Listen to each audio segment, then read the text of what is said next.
قل بفضل الله وبرحمته فبذلك فليفرحوا هو خير مما يجمعون۔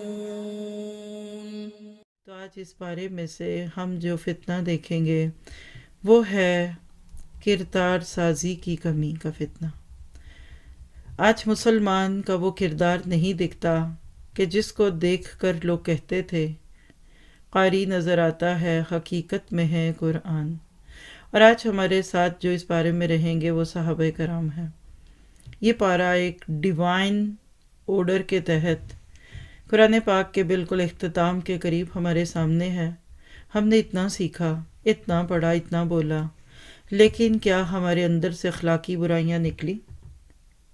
کیا ہم نے کچھ ایسی چیزیں ابھی تک اپنے ساتھ تو نہیں لگائی ہوئی کہ جس کی وجہ سے ہماری ساری نیکیاں ضائع ہو جائیں اور ہم ان نیکیوں کو اپنی زندگی سے نکالنے کے خود ذمہ دار ہوں؟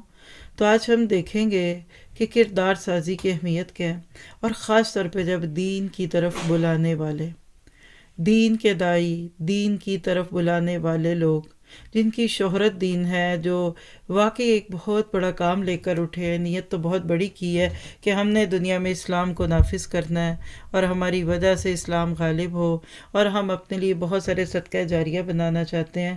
دیکھا یہ گیا ہے کہ بعض دفعہ صدقہ جاریہ کے شوقین لوگ بھی کچھ ایسی اخلاقی قباحتوں کا شکار ہوتے ہیں کہ اس کو دیکھ کر یہ یقین ہو جاتا ہے کہ تقویٰ نہیں ہے، علم تو ہے۔ تو یاد رکھیں صرف علم نہیں بچائے گا۔